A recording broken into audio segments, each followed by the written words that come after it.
Now, here we are with the latest Criterion Blu-ray collection update for the big May sale that did occur. Well, technically I only purchased two of them, but one before the sale began.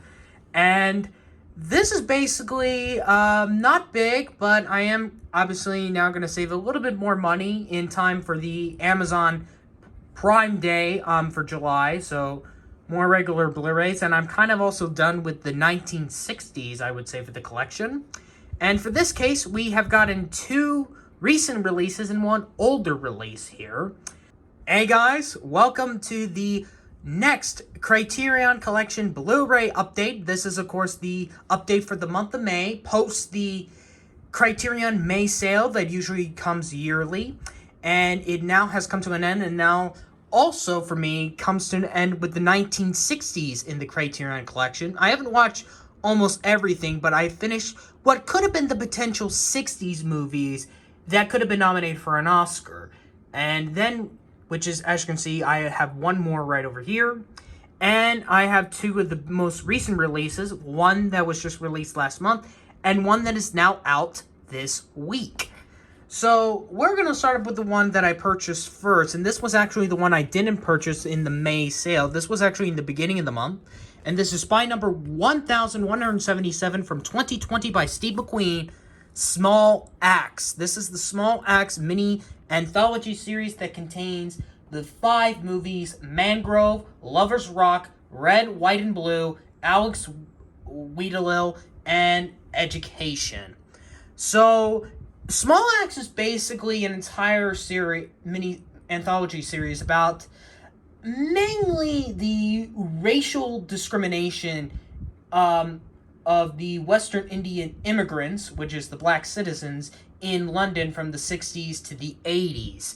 And it is in the span of 5 different movies, 2 of which are actually, 3 of which, if I'm correct, are all based on true events.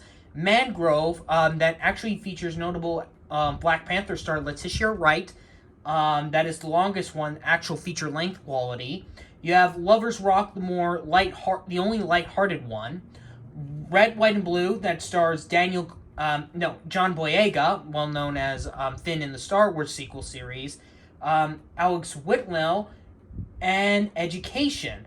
And I believe Lovers Rock has Michael Ward in it, who it was in the recent film Empire of Light, and Education, which is more about a disability problem, and it features Naomi Aki, who would play Whitney Houston in Whitney Houston, I Want to Dance with Somebody.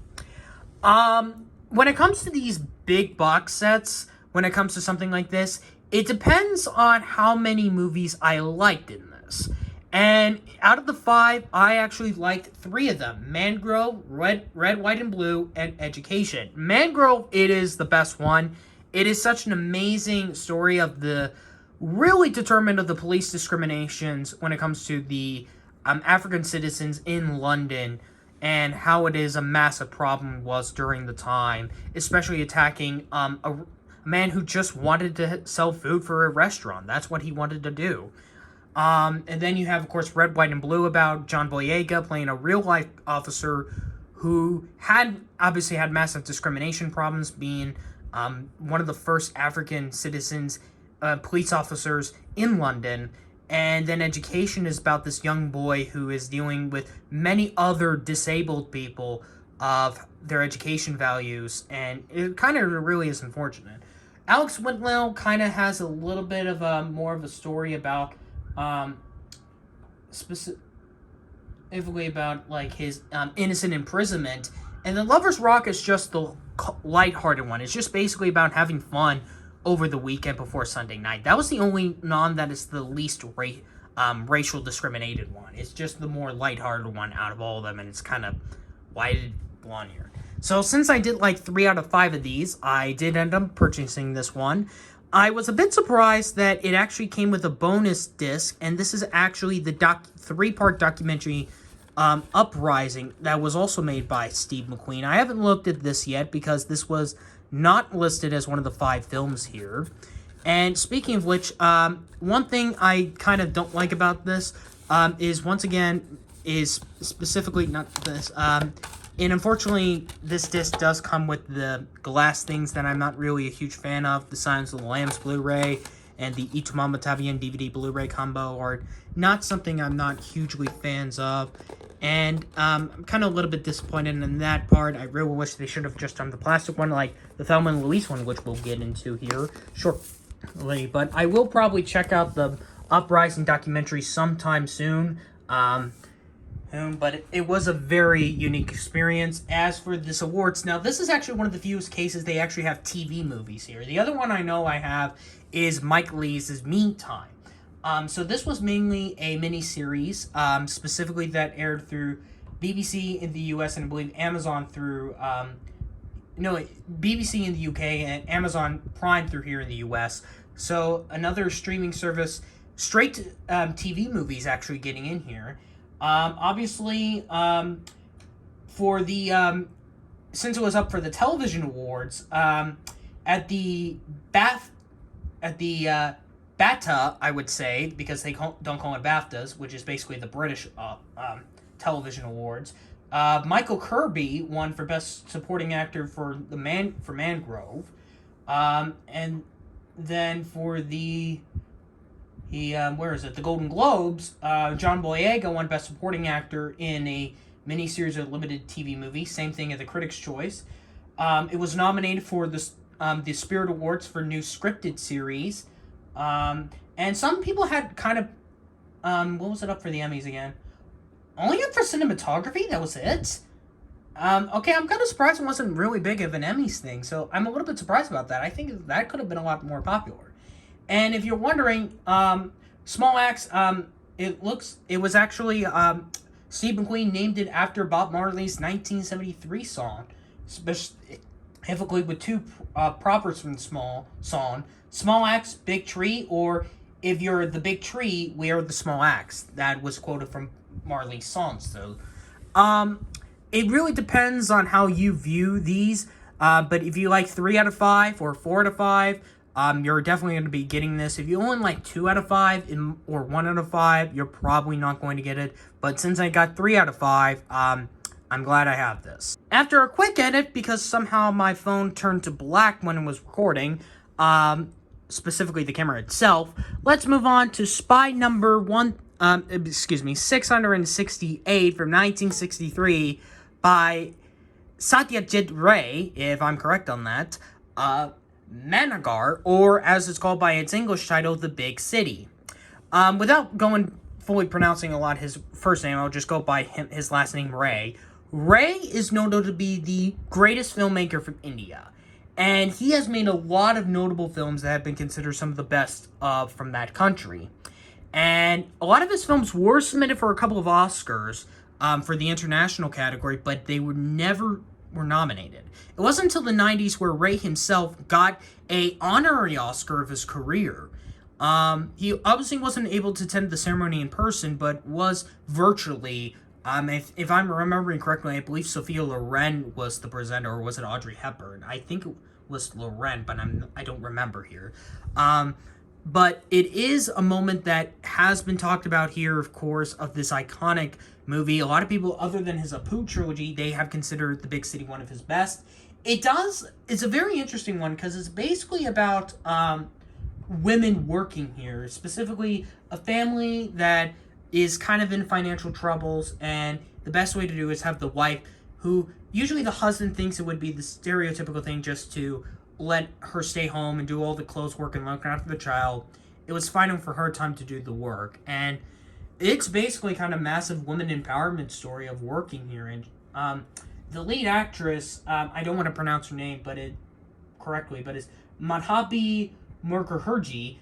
She really crushes the role here. I think she could have been considered an Oscar nomination for Best Actress if the film would have qualified. It was submitted for the 36 Academy Awards, actually, as I'm looking at it, but it did not get nominated, of course. The winner of that was actually Federico Fellini's 8½, which is another movie I don't have here because I couldn't really get through it.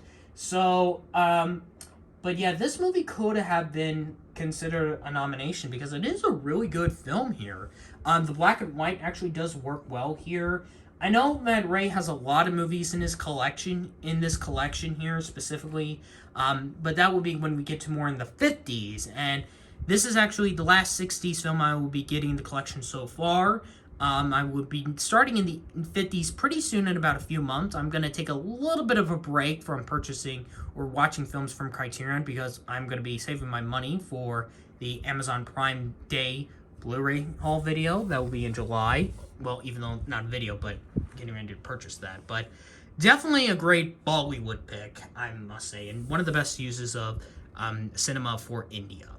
And now, finally, the most recent release, and actually this just came out this week, Spy Number 1108 from 1991 by Ridley Scott, Thelma and Louise, the 1991 classic with Susan Sarandon and Gina Davis, this crime road trip movie, comedy. Wow. I mean, 1991 obviously shows why it was the best year for cinema, and another addition into the collection from 91, amazing. And this is Ridley Scott's first film to be in the collection, by all means. I just got this in the mail along with The Big City today as of this May 30th recording, so I haven't explored this yet, but I will be exploring the booklet soon, and I think it's a big one, and look, a piece of script, I would say.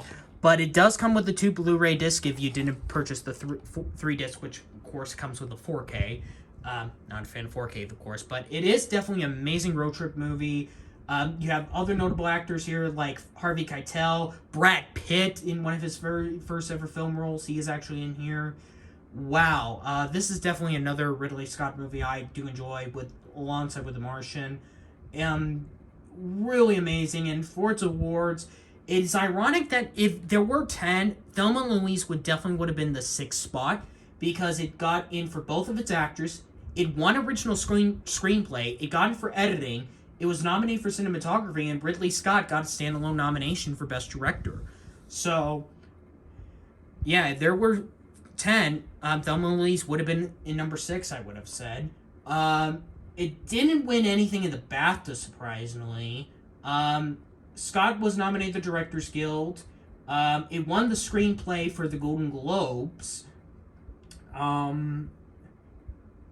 Both Gina and Sarandon tied for the Best Actors at National Board Review, and that's interesting.